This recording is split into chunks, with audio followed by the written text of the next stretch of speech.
दिल में देशभक्ति और आंखों में स्वतंत्र हिंदुस्तान का ख्वाब सजाया था। ऐसे महान अस्तित्व महात्मा गांधी कहलाया था। ऐसा महान अस्तित्व महात्मा गांधी कहलाया था।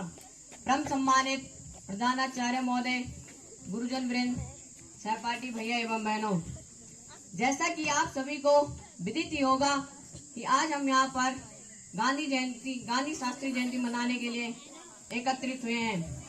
मैं उसके उपलक्ष्य पर कुछ कहने जा रहा हूँ। इसमें जो कुछ भी त्रुटियां होगी मुझे क्षमा करना।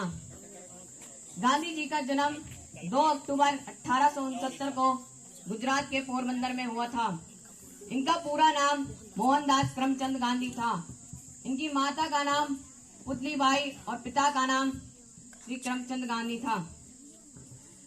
दे दी हमें आजादी बिना खड़क बिना ढाल, दे दी हमें आजादी बिना खड़क बिना ढाल, साबरमती के संत तूने कर दिया कमाल।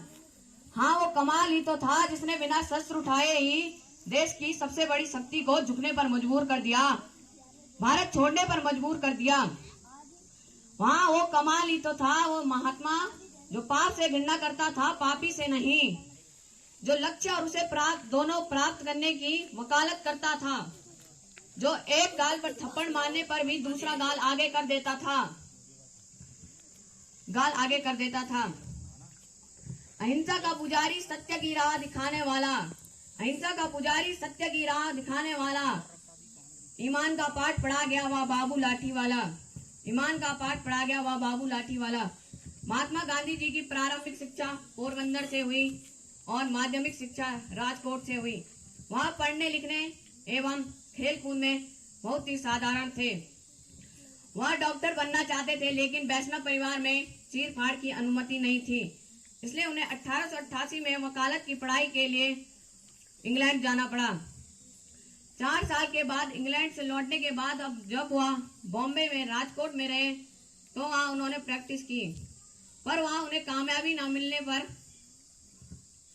नहीं मिली, क्योंकि होनी को तो कुछ और ही मंजूर था। उन्हें 1892 में दादा अब्दुल्ला नाम के एक व्यापारी ने साउथ अफ्रीका में बुलाया, जहां उन्हें कदम कदम पर भेदभाव सहना पड़ा, क्योंकि वहां भी भारत के जैसे ही ब्रिटिश हुकूमत थी। धोती वाले बाबू की एक ऐसी लड़ाई थी, ना गोली बरसाई ना बंदूक चलाई थी, सत्य और अहिंसा के बल पर ही दुश्मन को धूल चटाई थी। एक बार की बात है, जब महात्मा गांधी जी के पास भी सही टिकट होने के बाद भी उन्हें ट्रेन के प्रथम दर्जे से बाहर फेंक दिया गया, क्योंकि वह अलग रंग और अलग नस्ल के थे। अगर कोई और होता तो वह भागकर वापस आ जाता, लेकिन इन्होंने हार नहीं मानी और इन्होंने साउथ अफ्रीका में 21 साल तक रहे। इनके लिए 21 साल का साउथ अफ्रीका में गुजारा गया दिन कितने महत्वपूर्ण थे। इन्होंने एक भाषण में कहा था, I was born in India but I was made in South Africa.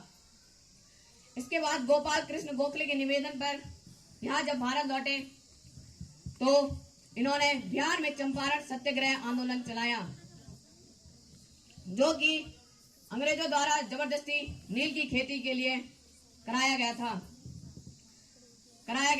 तोड़कर गुलामी का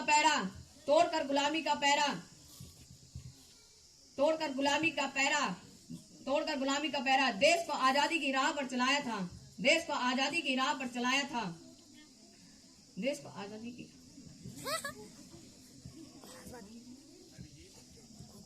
सफल आंदोलनों के वजह से इनकी कीर्ति पूरे भारत में फैल गई और इन्हें गुरु रविंद्रनाथ टैगोर ने महात्मा और सुभाष चंद्र बोस द्वारा इन्हें राष्ट्रपिता की उपाधि दी गई। आम जनमानस इन्हें बाबू व राष्ट्रपिता कहकर बुलाती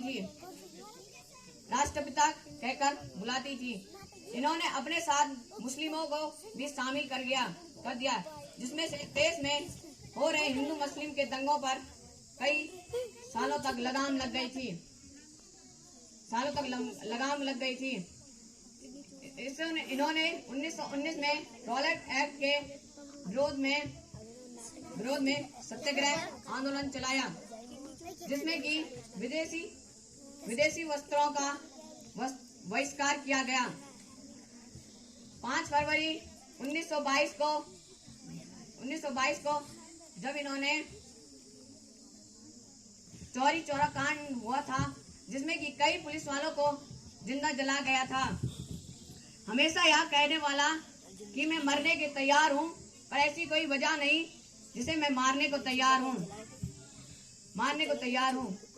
जब एक बार जब यह इंग्लैंड में राजा किंग जॉर्ज के पास बकिंगम पैलेस से बाहर निकलते हुए इन्हें सिर्फ धोती पहनकर एक पत्रकार ने देखा।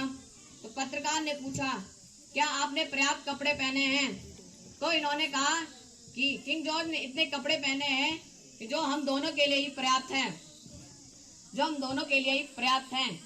और हमेशा और कई सालों बाद, कई सैकड़ों कुर्बानियों के बाद हमारा देश 15 अगस्त 1947 को आजाद हो गया।